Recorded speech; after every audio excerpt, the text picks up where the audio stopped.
One of the things I love here at the Vintage Geek Museum is when we get new, old stock, original boxed items for the collection. And to celebrate that this month, we're having New in Boxtober here at Vintage Geek. Today, we're going to be covering the Chordata CPC 8200.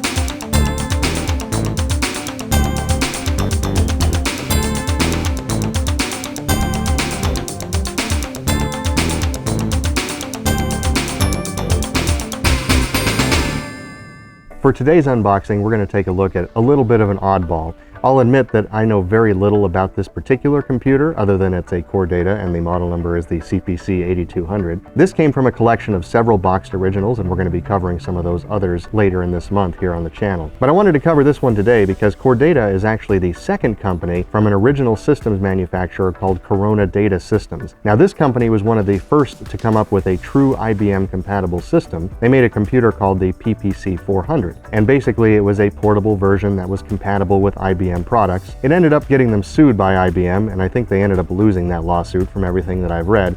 But it was kind of a pioneer in the sense that they were the first to be able to create something that wasn't IBM, but that behaved like an IBM and in a portable fashion. This is the basis for the show Halt and Catch Fire, which if you haven't checked out, I highly recommend. It's a great show on AMC about early days of computing. In that show, there was a fictional company called Cardiff Electric that was based in Texas that wanted to pivot to get into the computing market. I want to build a machine that nobody else has the balls to build.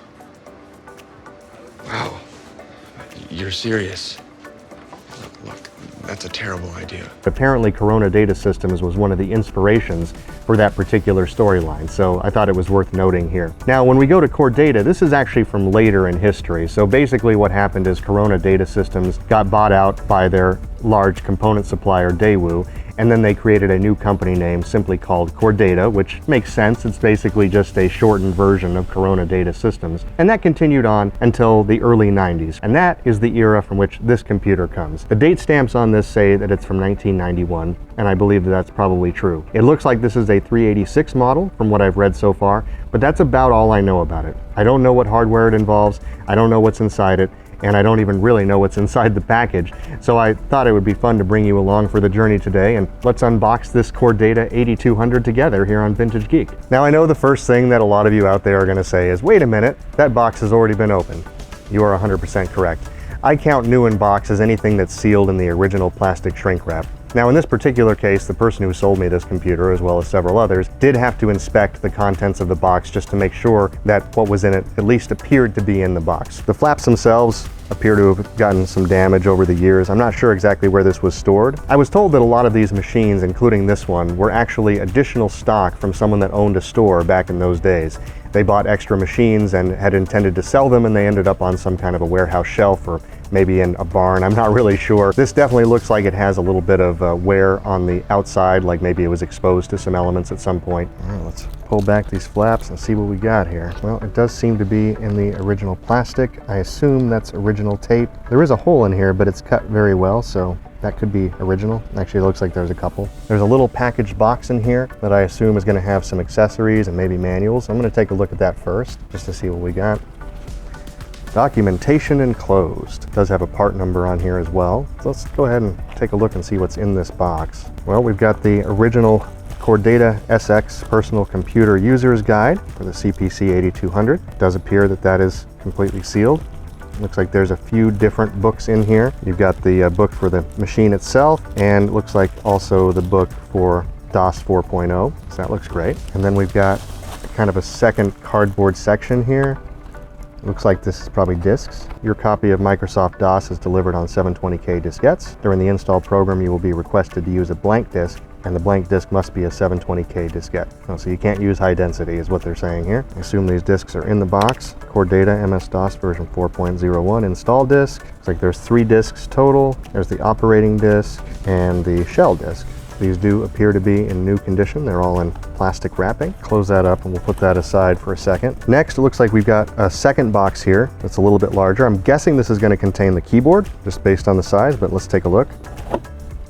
And I definitely opened it up upside down. That's all right. Looks like we do in fact have the original Core Data keyboard that came with the system. Overall, it looks incredibly clean and brand new. And the cable itself is all sealed in wrap as well. It does look like this uses a XT style keyboard. It's not the later PS2 style, which is interesting for 1991. Now we get to the computer itself. And let me just lift this out of the package so we can get a better look at it. Definitely looks like we've got the original cardboard insert for the 5 1/4 inch floppy drive.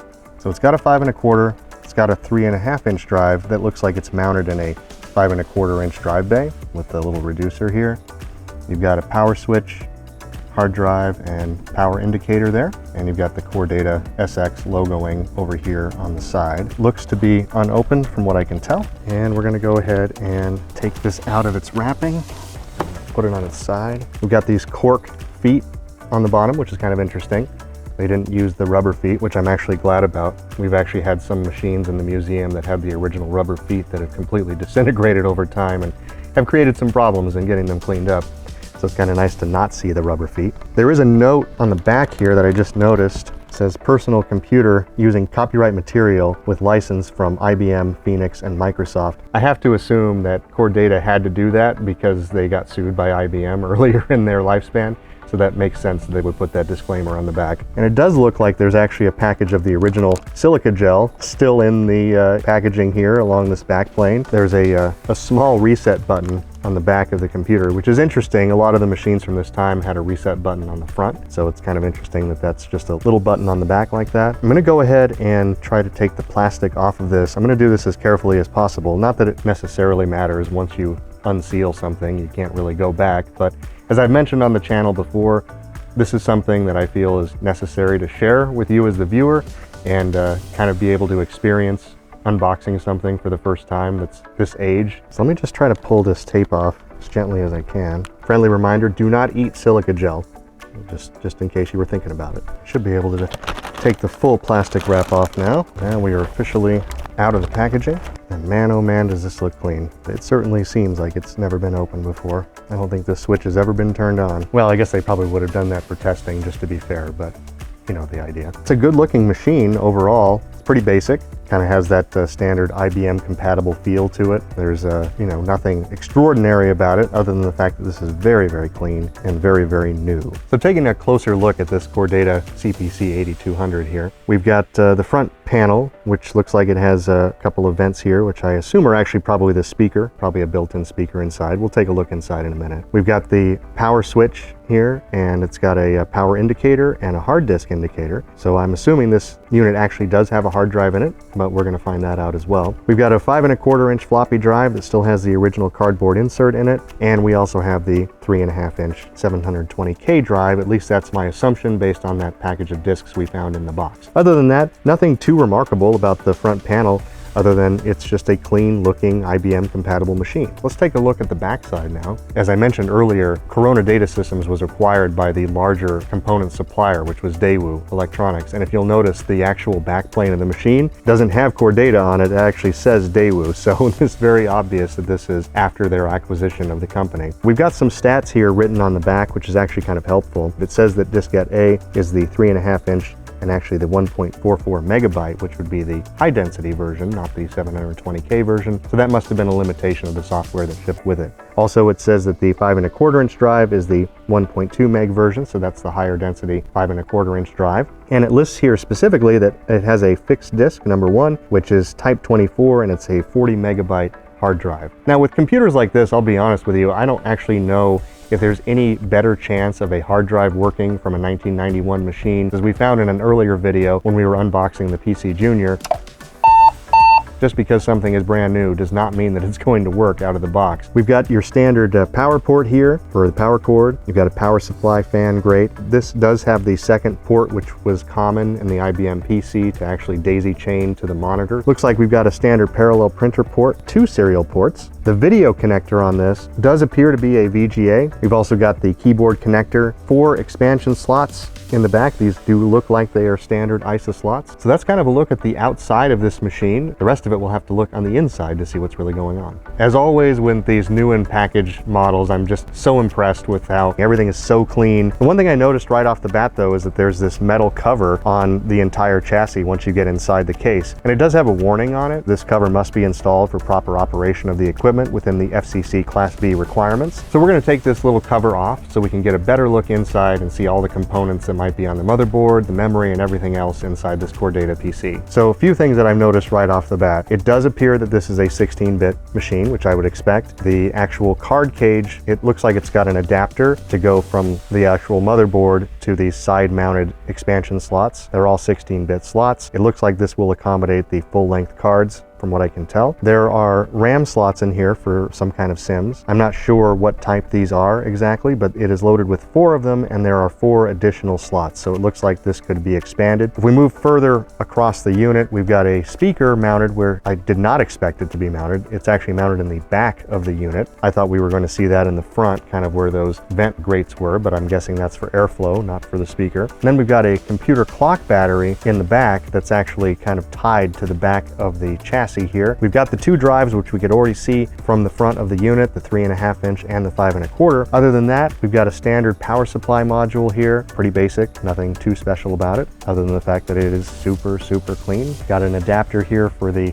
power cable for the 3.5 inch drive, which would be pretty common. Looks like the drives themselves may be Panasonic drives, at least the 3.5 inches. I don't see a brand marking on the 5.25. But overall, it looks like a very standard IBM compatible machine. I believe from what I've read so far, this is a 386SX variety from the processing standpoint. I can't quite see the actual processor because it's underneath the 5.25 inch floppy drive. I'm probably not going to dig that out any further because this machine is so clean. I just don't really want to have any further impact on it before we at least get to fire it up for the first time. I'm going to take a look in the documentation that we pulled out earlier and just see if it has a little bit more details on the specs of the machine. Now, the specs that they list in the manual are not incredibly helpful, but they give us enough to go on. It does say here that the personal computer is a 16-bit computer system designed specifically to be compatible with the IBM AT at the ROM interrupt level. This does answer the question we had about the memory of the system. It comes standard with 1 megabyte of memory, and that's the 4 sims that we saw in the board. It's expandable to 8 megabytes on board, so I'm guessing that each one of those is 256K. It also says that it would support up to 16 megabytes with the optional extended memory cards. You must have been able to get expanded cards for this where you could put another ISA card in and put more memory in the system, so that's interesting also. Other than that, the manual is fairly basic. It does have procedures for setting up your new computer, and just for the fun of it, I'm going to go through those as we set this up just to kind of follow the original manufacturer recommendations as far as installing DOS and all of that, just to see if we can kind of emulate what this would have been like back in 1991. Now for the test, I'm using a standard flat panel monitor. The reason I'm doing that is because I just don't want to introduce any other variables into the equation. I also have to remove this cardboard insert here from the drive. It's the first time that's been done. I did want to mention very quickly that this keyboard, it is every bit as much as clean and nice as the rest of the system. It is a joy to actually press the keys on this keyboard. The backspace key is actually 2 separate words, back and space, which is not common for these keyboards. It's just something random I noticed. So we are ready for our initial power up of the Core Data system, and let's see what happens.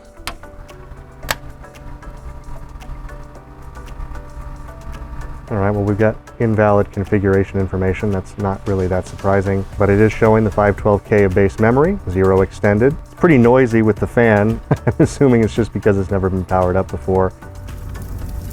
Is it smoking? Wait, Bottom line, please. it won't start. Yet. When I first turned on the power switch, I did notice that it made an unusual popping sound. I have to assume that that was a capacitor because shortly afterwards, the infamous electronics burning smell started coming out of this computer. Now, I didn't see any physical smoke, but you can definitely smell it. So we went ahead and removed power from the device. There must have been an electrolytic capacitor, possibly in the power supply, that popped. It was probably dried out from having sat around since 1991. and we saw the ramifications of that. Now the machine, granted, was still running. There was nothing on screen that was indicating there was any problem. We're gonna have to do a little bit more research on this. I don't really feel comfortable turning this back on immediately, but the machine itself did power up, so I'm pretty confident that this machine will actually function. We're just gonna have to find what that burnt component is, get that replaced, and make sure that everything is safe before we put it back together. That's going to do it for our coverage on the core data as part of our series for New in Boxtober. If you like vintage computers, if you like these old new in box machines, or any of the topics we talk about here on Vintage Geek, please like and subscribe. It's going to help us a lot as we grow the channel and the Vintage Geek Museum. And be sure to check out our merch, like this great coffee cup we have here, or shirts like the one I'm wearing today. They're all available at our merch store, and you can check that out in the link in the description. In the meantime, I'm Aaron Ishmael. This has been Vintage Geek.